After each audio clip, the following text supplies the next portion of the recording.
Good. तो हम लोग स्टार्ट करते हैं क्लास आज का। एक कंपोजिट नंबर, एक क्वेश्चन है फंडामेंटल थ्योरम ऑफ अरिथमेटिक के ऊपर। प्रॉब्लम है इनका। पहले ये क्वेश्चन देख लेते हैं और फिर अगर प्रॉब्लम होगा तो चैप्टर 1 में हम टाइम देंगे। Otherwise we are moving on chapter number 2 polynomials. बोलिए क्वेश्चन बोल बच्चा। 6 into 5 into 4 into 3 into 2 into 1 plus 5। ये जो क्वेश्चन मैंने बच्चों को बनाना सिखाया था कि how can be say that the given number is composite और प्राइम, है ना। तो हमने सबसे पहले तो हमें ये पता होना चाहिए कि हम कंपोजिट नंबर किसको कहेंगे और प्राइम नंबर किसको कहेंगे। बहुत इंपॉर्टेंट है ये समझना कि कोई भी नंबर कंपोजिट नंबर कब कहलाएगा और कोई भी नंबर प्राइम नंबर कब कहलाएगा। ये जानते हैं क्या आप? कब कब कहेंगे कंपोजिट नंबर?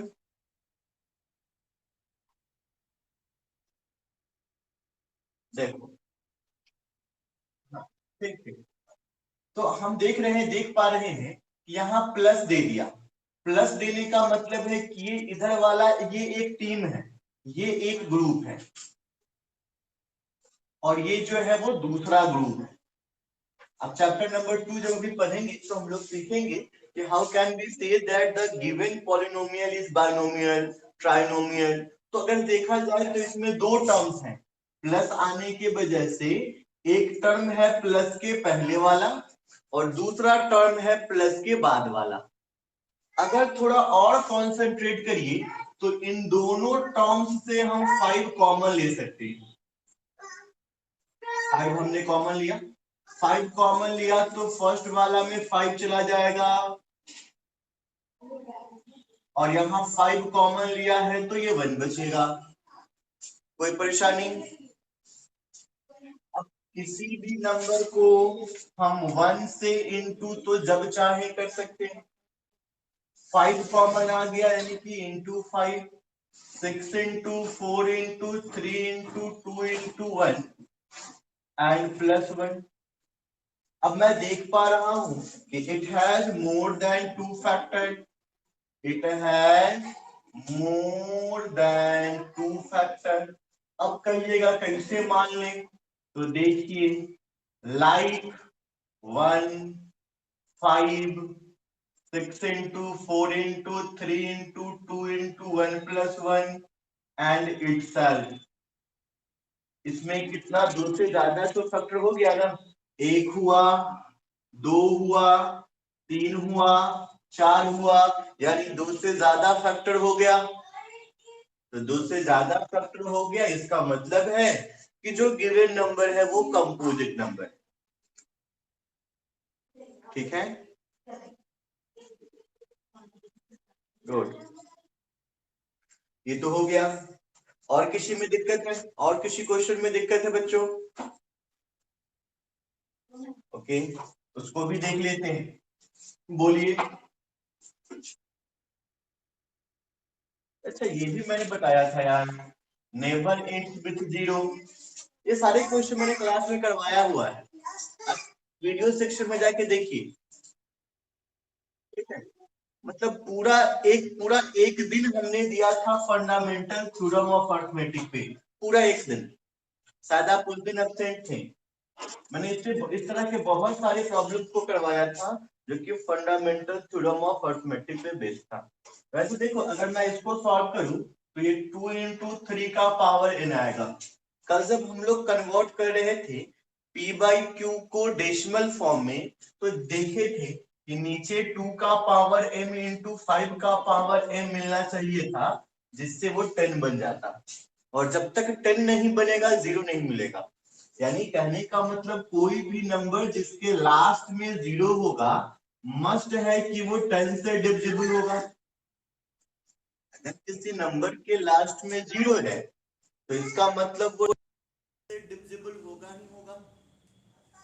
अब वो नंबर 10 से डिविजिबल है या नहीं, इसके लिए जरूरी है 10 से डिविजिबल है होगा, जरूरी है कि फैक्टर 2 into 5 होना चाहिए। बट यहाँ फैक्टर 2 into 5 नहीं हुआ, इसीलिए ये कभी 10 से सॉरी कभी 0 से एंड नहीं करेगा। दिक्कत? तो हाँ सर,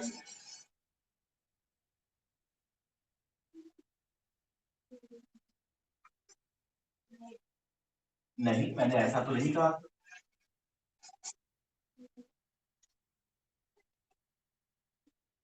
हाँ मैंने ये कहा था।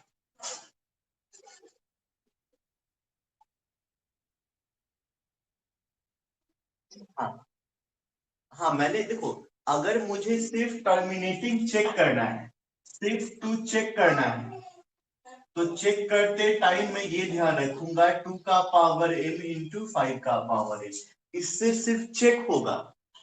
इससे हम डेसिमल नहीं लिख सकते हैं, डेसिमल फॉर्म नहीं लिख सकते हैं, सिर्फ चेक कर सकते हैं। और अगर डेसिमल फॉर्म में लिखना है तो उसके लिए ये था। हाँ, दोनों अलग अलग, दोनों में थोड़ा सा अंतर है। एक बस चेक करने के काम आ रहा था और दूसरा कन्वर्ट करने के काम आ रहा है। ठीक है, ओके। जी जी। अब बच्चों हम लोग चैप्टर नंबर 2 स्टार्ट करते हैं। बहुत बढ़िया चैप्टर है।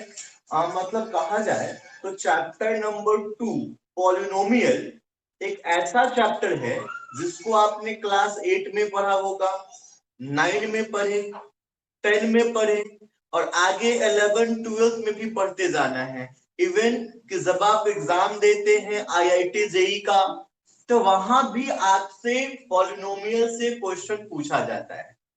तो इससे आप ये अंदाजा लगा सकते हो कि पॉलिनोमियल चैप्टर के अंदर डेप्थ कितना होगा, ये चैप्टर कितना ज्यादा इंपॉर्टेंस रखता है, इस चैप्टर का कितना ज्यादा बड़ा रेंज है। तो ठीक है, तो हम लोग बहुत ज्यादा डेप्थ तो नहीं जा सकते हैं, पर हाँ जो 10th लेवल पे डेप्थ होना चाहिए उतना तो कर ही सकते हैं। तो बच्चों स्टार्ट करते हैं आज का टॉपिक हमारा, चैप्टर 2 पॉलिनोमियल। इसके नाम में ही बहुत सारा कंफ्यूजन रहता है, पॉलिनोमियल। वैसे जो अलजेब्रा होता है ना, ये पॉलिनोमियल अलजेब्रा का ब्रांच है। ठीक, और हमें अलजेब्रा में मेन 3 चीज पढ़ना होता है।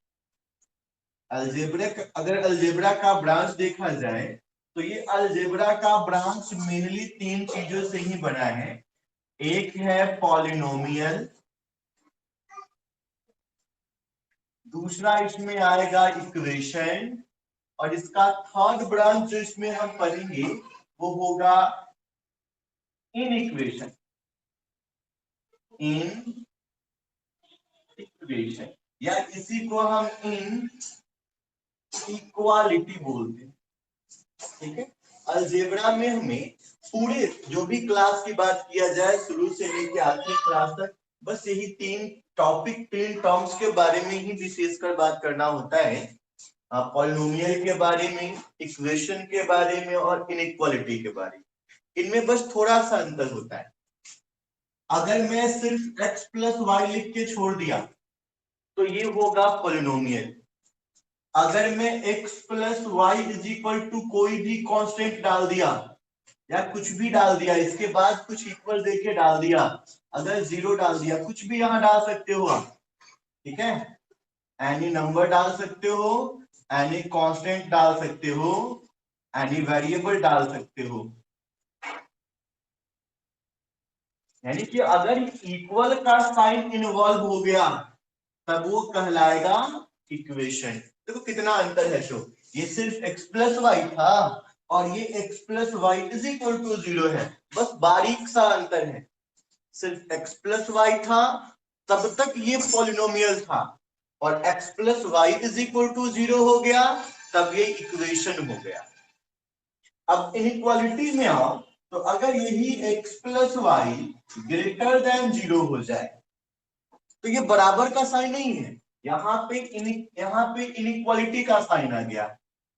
Sign of in equality.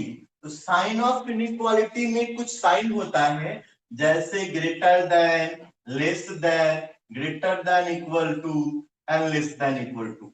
इन चारों साइन को कहते हैं हम साइन ऑफ इनइक्वालिटी। तो अगर किसी में ये साइन ऑफ इनइक्वालिटी लगा होगा तो वो कहलाएगा इनइक्वेशन। देखिए कितना बारीक सा अंतर है। जब तक सिर्फ x प्लस वाई था पॉलिनोमियल था, जब x plus Y is equal to 0 यानी इक्वल का साइन आ गया तो इक्वेशन हो गया। और जब ये x plus Y greater than equal to, less than equal to, greater than और लेस देन के साथ यानी साइन ऑफ इनइक्वालिटी से कनेक्ट हो गया, तब ये कहलाएगा इनइक्वालिटी। दिक्कत? तो जो हमसे क्वेश्चन पूछा जाएगा हम ध्यान रखेंगे, इट मे बी पॉसिबल कि कभी क्वेश्चन हम लिखते समय इक्वल टू 0 डाल दे, पूछेगा हमसे पॉलिनोमियल और हमने इक्वल टू 0 डाल दिया, पर आंसर पॉलिनोमियल है इसलिए वहां 0 नहीं दिया होगा। और अगर मान लो इक्वेशन होगा तब इक्वल 0 दिया होगा। तो ये छोटा सा डिफरेंस है इन तीनों में, इसको आप ध्यान रखिएगा। चलिए अब आएंगे पॉलिनोमियल। तो बहुत जरूरी है कि पॉलिनोमियल होता कैसा है, पॉलिनोमियल दिखता कैसा है। तो पॉलिनोमियल एक ऐसा फॉर्म होगा जिसमें x का पावर n, a0 x का पावर n, a1 x का power n minus 1, a2 x का पावर n माइनस 2, ऐसे करते करते an x का पावर अगर हम 0 तक पहुंच जाएंगे तो this form is known as polynomial. देखिए कितना कमाल का बात है। अब यहाँ पे a0, a1, a2 क्या है, तो भैया a0, a1, a2 ये सबका सब कांस्टेंट है। ये बात किसी को समझ में आया?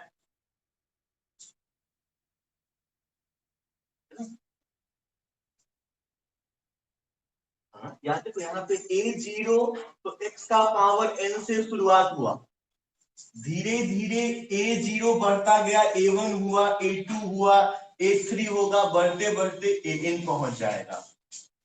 x का पावर n से शुरुआत हुआ और धीरे धीरे ये घटेगा, n-1 होगा, n-2 होगा, ऐसे घटते जाएगा। और n अगर हमारे पास 0 आ जाएगा x का पावर, तो ये पॉलिनोमियल का फॉर्म, पॉलिनोमियल इसी फॉर्म में होता है। अब आपने इस फॉर्म को शायद देखा होगा, नहीं देखा होगा मैं नहीं कह सकता हूं, पर कोई भी पॉलिनोमियल इसी फॉर्म में होगा। एक बात और थी, इस a1 को हम a0 को किसी अलग नाम a से जान सकते हैं, a1 को भी अगर दिक्कत है तो दूसरा नाम b दे सकते हैं, a2 को दिक्कत है दूसरा नाम c दे सकते हैं, ऐसे d e f जो मर्जी नाम दे सकते हैं, बस ये सिंबल यूज करना है। कोई दिक्कत है बच्चा? तो ये बात आपने क्लास 9th में पढ़ा है कि पॉलिनोमियल का जो हम कैटेगराइज करते हैं, यानी टाइप्स ऑफ पॉलिनोमियल जो देखते हैं, वो देखते हैं, एक तो होता है on the basis of term, on the basis of terms, और दूसरा होता है on the basis of power. ये क्लास 9th है, ये 9th का रिवीजन है और कुछ नहीं है। On the basis of term में आप जानते हैं मोनोमियल होगा, बाइनोमियल होगा, ट्राइनोमियल होगा, क्वाड्रिनोमियल होगा, पॉलिनोमियल होगा, या इसी को हम मल्टीनोमियल बोल सकते हैं। और on the basis of power की बात जब किया जाए तो इसमें होगा linear, quadratic, cubic, by quadratic,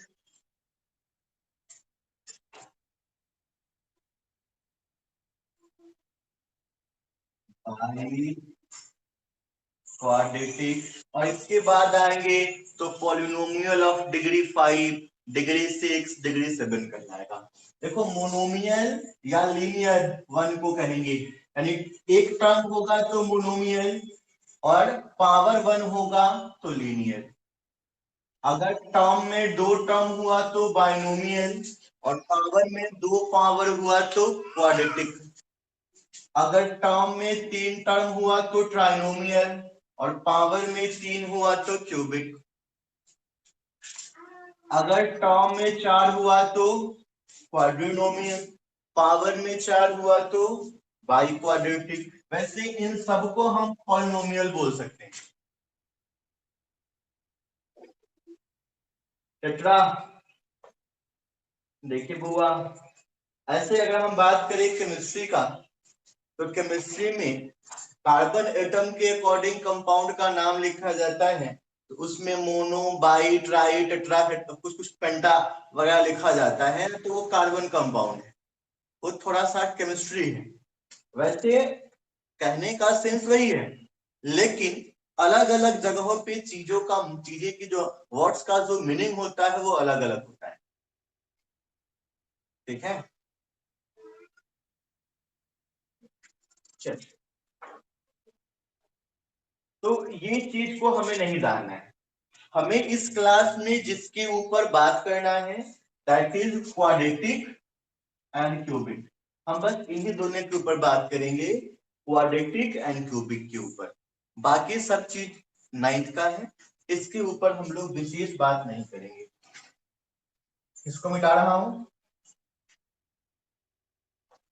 अब देखो, हमने कहा है कि जो भी हमारा पॉलिनोमियल होगा वो इस फॉर्म में होगा, और मैं बात करने इस बार जा रहा हूं क्वाड्रेटिक का। आपको ध्यान से पूछिएगा, क्वाड्रेटिक पॉलिनोमियल का। अब क्वाड्रेटिक करने का मतलब क्या है कि पावर होना चाहिए 2, और जरा इस फॉर्म को देखिए, इस फॉर्म में पावर को क्या लिखा गया है, n लिखा गया है। इसका मतलब कि n का वैल्यू 2 हो जाएगा। अब n का वैल्यू 2 इसमें सब्स्टिट्यूट करिए तो क्या बनेगा, a0 x का 2 प्लस a1 x का 2 माइनस 1 प्लस a2 x का 2 माइनस 2 0। तो जब x का पावर 0 मिल जा रहा था वहां पे हमें रुक जाना था, उसके आगे नहीं जाना। अब देखो, इस a0 को हम a दे देते हैं सिंबल, a1 को b कह देता हूं और a2 को c कह देता हूं। किसी भी नंबर का पावर 0 क्या हो जाएगा, 1। तो देख लीजिए, ये तो आप जानते होंगे कि this is called quadratic equation and this is the general form of quadratic equation. समझ में आया? तो कोई भी जो फॉर्म होगा वो यहीं से बनेगा, क्योंकि ये है पॉलिनोमियल का स्टैंडर्ड। अगर मैं क्यूबिक का बनाना चाहता तो क्यूबिक वाले में हमारा पावर क्या हो जाता, 3, बस यही होता। तो मैं यहां रखता पावर 3, a0 x क्यूब। अगली बार a1 x 3 में से बन गया a2 x का पावर 3 में से 2 गया 1, और फिर a3 x का पावर 0 हो जाता। नहीं होता ना जी? अब a0 को हम a दे देते हैं नाम, a1 को b कह देता हूं, a2 को c कह देता हूं, a3 को d कह देता हूं। x का पावर 0 1 हो गया। तो ये देखिए, ये आपने याद किया होगा क्यूबिक पॉलिनोमियल का स्टैंडर्ड फॉर्म। हाँ सर।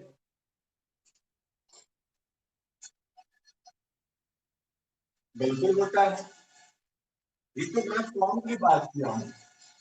ये ए जीरो और ए इज इक्वल टू जीरो, दोनों में बहुत अंतर है भाई ना। जैसे C2 और C बराबर 2, दोनों में अंतर है कि नहीं है। थोड़ा केमिस्ट्री की बात अगर किया जाए तो हम लिखते हैं O2 O बराबर 2, देखो कोई दोनों में अंतर है कि नहीं है। ओ O2 क्या दिखाता है, ऑक्सीजन का दो एटम दिखाता होगा। नहीं कि ऑक्सीजन के एक मॉलिक्यूल में ऑक्सीजन का दो एटम होगा, जबकि O बराबर 2 क्या दिखाता है कि O का वैल्यू 2 हो जाएगा। तो दोनों में अंतर है भाई, दोनों सिंबल में अंतर है। तो इसलिए ये मत समझिएगा कि ए जीरो है ना, कि ए नॉट, इसको मैथ के भाषा में नीचे जीरो लिखने को पढ़ते हैं ए नॉट। केमिस्ट्री में जब जाइएगा, हालांकि फिजिक्स में जब जाइएगा, आगे थोड़ा सा फिजिक्स को पढ़िएगा तो वहां बहुत सारा ऐसा सिंबल आपको पढ़ने को मिलेगा। फिलहाल हम अपने टॉपिक की बात करते हैं। तो ये तो हुआ भाई, जनरल फॉर्म बना लिया हमने। इस फॉर्मूला के मदद से हम चाहेंगे तो लीनियर का, क्वाड्रेटिक का, क्यूबिक का, बाई क्वाड्रेटिक का, जिसका भी जनरल फॉर्म बनाना हो सब बना सकते हैं, कहीं कोई दिक्कत नहीं आएगा।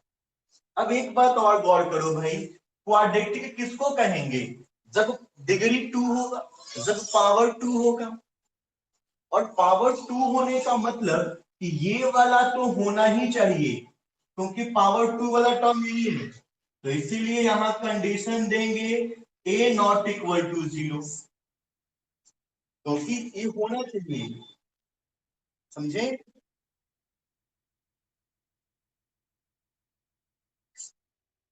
हाँ, आपको जो निकालना हो, आपको क्यूबिक निकालना हो तो पावर 3 लेके सॉल्व किए। मान लो कोई आपसे पूछता कि बाई क्वाड्रेटिक का जनरल फॉर्म क्या होता है, तो इस पे पावर 4 डाल के सॉल्व करके दे देते हैं उसको। ठीक है। अब देखिए, क्यूबिक होने के लिए जरूरी है कि ये टर्म रहे, यानी कि ये टर्म कटना नहीं चाहिए। तो कब नहीं कटेगा, जब ए नॉट इक्वल टू जीरो हो। ठीक है ना। और एक बात और बच्चों, कि ABCD क्या है, ABCD क्या हो रहा है, ये कांस्टेंट है। पहले ही कहा गया है कि ये सब क्या है, कांस्टेंट है, यानी कोई रियल नंबर होगा। हमें सिर्फ क्लास 10th में रियल नंबर की बात करना है, रियल नंबर से ज्यादा हम 10th में नहीं जानते हैं। मीन्स अगर ऐसा क्वेश्चन कभी आपको मिलेगा, रूट के अंदर -25, तो -25 का रूट कोई निकाल सकता है आपने, -25 का रूट -5। और कोई बच्चा बता सकता है -25 का रूट। अच्छा, तो फिर 25 का रूट क्या होगा,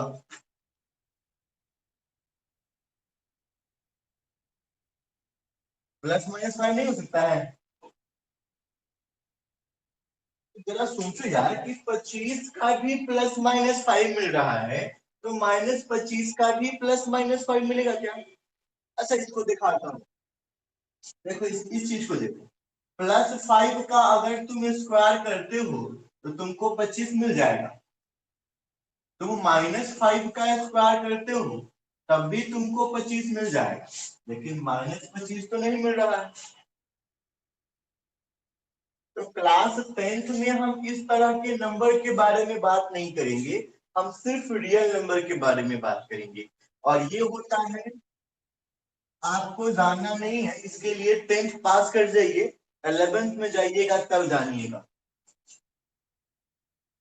जब जब तुम्हारे काम, अगर तुमको जिस प्रदेश जाना ही नहीं हो, उस प्रदेश का रास्ता जान के, उस प्रदेश का क्लाइमेट जान के क्या करोगे, है ना। नॉलेज भाई 10th में है उसको। हाँ, उसको कह देना है कि सर हम 10th में हैं, हमको रियल नंबर पढ़ना है, तो आपका क्वेश्चन आउट ऑफ सिलेबस है। ठीक है। नहीं, बिल्कुल नहीं बताएंगे। देखिए अगर बात नॉलेज की किया जाए ना, तो पहले 10th के बुक में जितना लिखा है ना, उतना ही नॉलेज अगर क्लास 10th में हो जाए तो बहुत है। समझ में आ रहा है बात ना? हाँ, अगर नॉलेज की बात हो तो जो क्लास 10th के बुक में लिखा है, अगर हमने सिर्फ उतना सीख लिया तो जिंदगी धन्य हो जाएगी, नॉलेज की कमी नहीं रहेगी। ज्यादा आगे आगे का नहीं सोचना चाहिए। ठीक है, तो ऐसा नंबर जिसमें रूट के अंदर नेगेटिव साइन होगा उसको कहते हैं इमेजिनरी नंबर। और हमको 10th तक क्या पढ़ना है? Real number.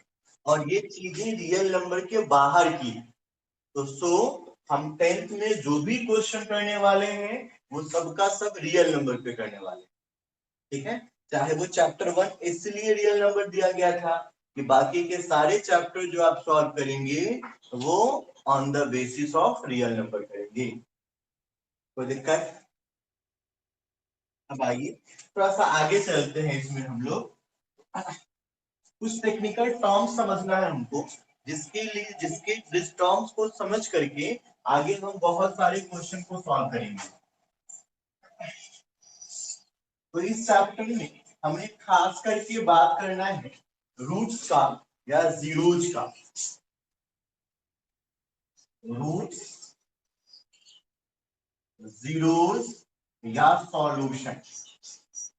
ठीक है, अगर मैं मीनिंग के अकॉर्डिंग बात करूं तो मीनिंग के कंसर्न, मीनिंग के अकॉर्डिंग ये सारे वर्ड सेम है।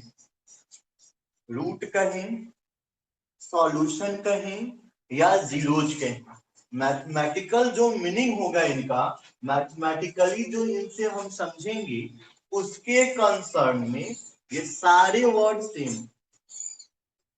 दिक्कत? अब ये होता क्या है?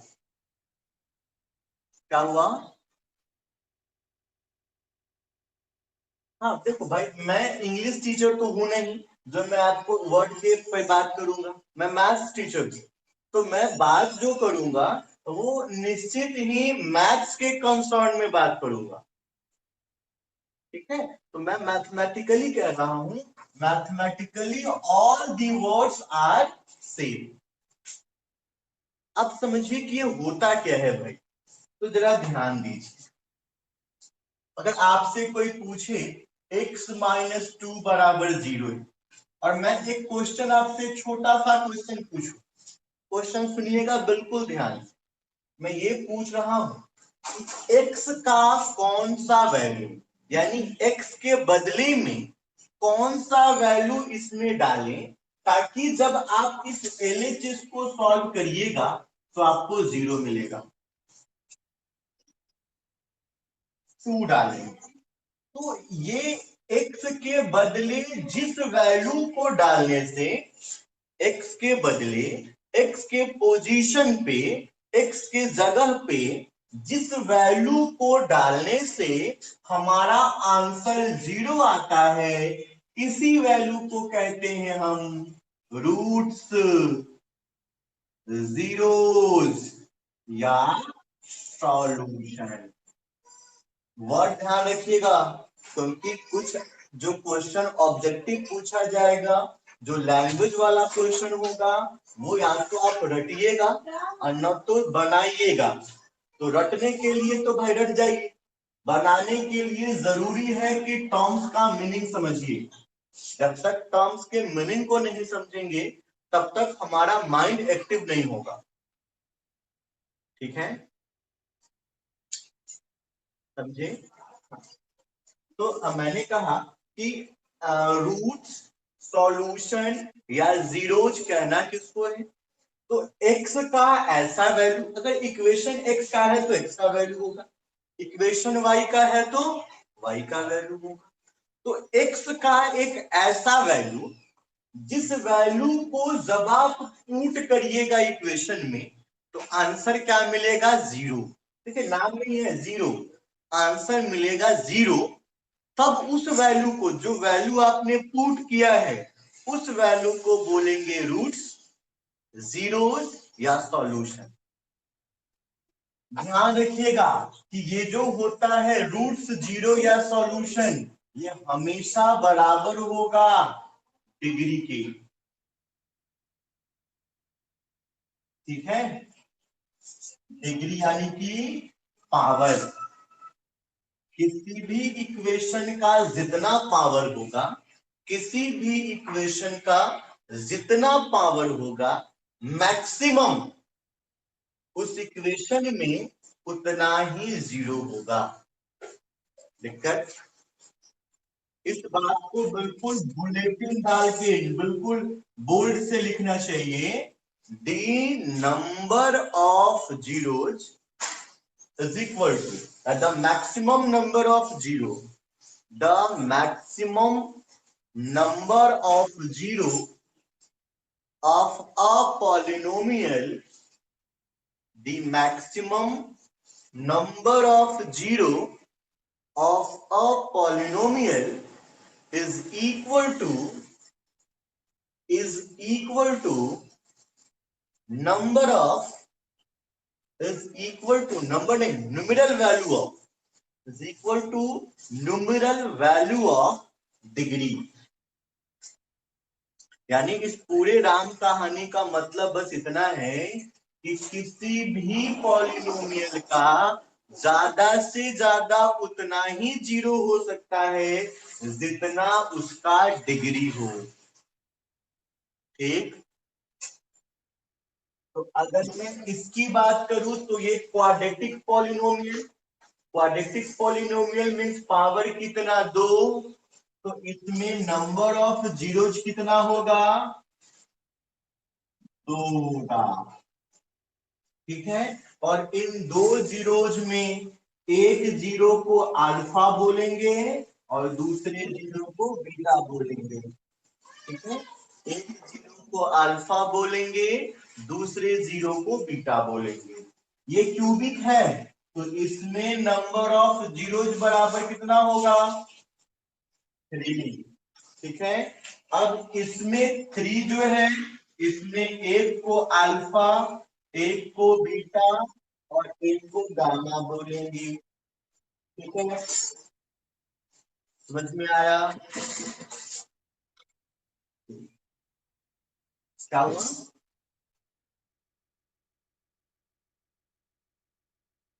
ये किसी चीज के बेस पे नहीं रखा गया है, एक सिंबल बना लिया गया है अल्फा बीटा और गामा ना, इसको बोलते हैं सुपर अल्फाबेट। ठीक है, ऐसे मैथ में बहुत सारे सिंबल होते हैं, जैसे एक ऐसे, इसको आप ए पढ़ते हो, अगर ऐसे लिखा हुआ है तो क्या पढ़ते हो आप, ए। लेकिन किसी ने इसको उलट दिया, उल्टा ए बना दिया, तो इसको मैथ में बोलते हैं फॉर ऑल वैल्यू या एवरीवेयर। इसको बोलते हैं फॉर ऑल वैल्यू या एवरीवेयर। ठीक है, अगर अगर किसी ने त्रिशूल बना दिया तो मैथ में इस त्रिशूल को बोलते हैं साइन। ठीक है, तो ऐसे बहुत सारा बनाया गया है सुपर अल्फाबेट, बहुत सारा, जो अलग अलग जगह पे लिखने के काम में आता है ना। आप इसको क्या पढ़ते हो, ठीक है, तीन। इसको क्या पढ़ोगे, हाँ, मैथ के भाषा में ये ई नहीं है, दिस इज कॉल्ड एप्साइलन। ये मैथ्स में एप्साइलन है, ई नहीं है। ठीक है, इसको हम ट्रायंगल बोलते हैं, लेकिन अगर इसके इस साइड को थोड़ा डार्क कर दिया जाए तो दिस इज कॉल्ड डेल्टा।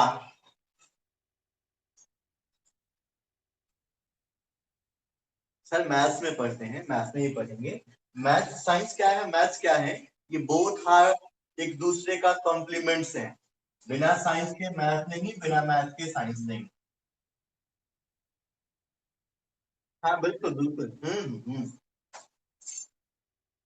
ठीक है। वैसे मैथ्स में इसका हम यूज करते हैं, कोई स्मॉल सा वैल्यू अगर चेंज कर रहा है तो उस स्मॉल से चेंज वैल्यू को निकालने में हम डेल्टा यूज करेंगे। जैसे मान लो, सपोज करो कि ये एक सर्कल है, सर्कल का ओरिजिनल रेडियस 2 सेंटीमीटर था, लेकिन इसको नापने के लिए हमने एक अमीन बुलाया और अमीन का फीता थोड़ा टेढ़ा या थोड़ा हल्का ढीला लूज हो गया और नापते समय इसको 2.01 सेंटीमीटर नाप दिया, यानी इसके रेडियस को उसने बदल दिया है। तो अब जब रेडियस बदल गया होगा तो सर्कल का एरिया बदल जाएगा, सरकमफ्रेंस बदल जाएगा। तो ये सब जो छोटा थोड़ा सा ही ना गड़बड़ी हुआ उससे, तो यही छोटे छोटे जो चेंज होता है, इन छोटे छोटे चेंज को निकालने के लिए मैथमेटिकली हम डेल्टा यूज करते हैं कि डेल्टा का सिंबल ऐसा भी होता है, ये भी डेल्टा होता है। तो वो सब बात की बात है, जब जैसे जैसे आगे जाएगा आप वैसे वैसे सीखते जाइएगा। एक साथ अगर चाहिएगा सब सीख लेना तो प्रैक्टिकली पॉसिबल नहीं है कि आप एक साथ सब सीख लें। जैसे जैसे, हाँ बिल्कुल आए आपको पढ़ना होगा। जैसे जैसे आप, हाँ बोलिए। एक ही नेम के अलग अलग सिंबल्स क्यों होते हैं? क्योंकि इनका जो यूज करना है ना, जैसे आप देखिए ना, मैं अगर बात करूं, इंग्लिश तो आप लोग बहुत पढ़ते हैं, मैं इंग्लिश में कुछ वर्ड लिखता हूँ, हीट, बीट, इन सब का मतलब क्या होता है?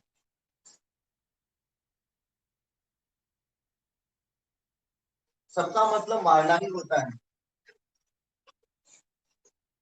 किल में भी मारना, हीट मतलब भी मारना होता है। He hits me on my head, he hits me on the head। तो हिट मतलब भी मारना होता है, बीट मतलब भी मारना होता है। क्या हुआ? हाँ H I T, H I T होता है, एच आई टी होता है बिल्कुल। ऐसे ही देखिए दूसरा वर्ड है लुक, सी, वॉच, इन सब का मतलब देखना होता है, लेकिन सबका यूज तो अलग अलग है ना। बस मैथमेटिकली भी वैसे ही ये सब है तो डेल्टा, तो इनका यूज करने का जगह अलग अलग बनाया गया है। ठीक है, चलिए। तो हमें जो, हाँ ऑफलाइन, ऑफलाइन,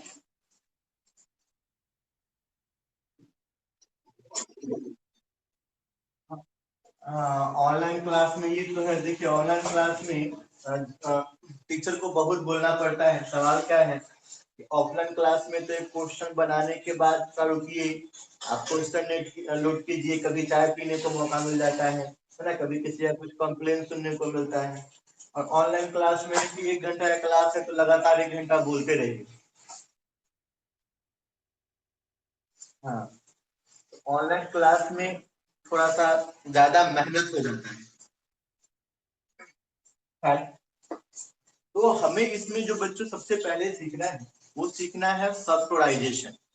वो सब लोगों को आता है, तो फैक्टराइजेशन आता है। अब इसमें हमारा जो जीरोज है अल्फा बीटा, इसमें कुछ रिलेशन होता है, या बस आखिरी टॉपिक इसके बाद क्लास खत्म कर दूंगा। पहला alpha plus beta minus b by a, इसको कहेंगे सम ऑफ जीरो। दूसरा alpha beta c by a, product of zero. और क्वाड्रेटिक इक्वेशन निकालने का फॉर्मूला बताओ। इक्वेशन है तो जीरो डालिएगा, पॉलिनोमियल होगा तो जीरो नहीं डालिएगा। ये है क्वाड्रेटिक इक्वेशन निकालने का। वैसे ही क्यूबिक में होगा alpha plus beta plus gamma minus b by a, alpha beta, beta gamma, alpha gamma, alpha beta gamma minus d by a. और इसको निकालने का फॉर्मूला होगा alpha plus beta plus gamma x square, alpha beta, beta gamma, alpha gamma x, और फिर minus alpha beta gamma बराबर zero. ठीक है,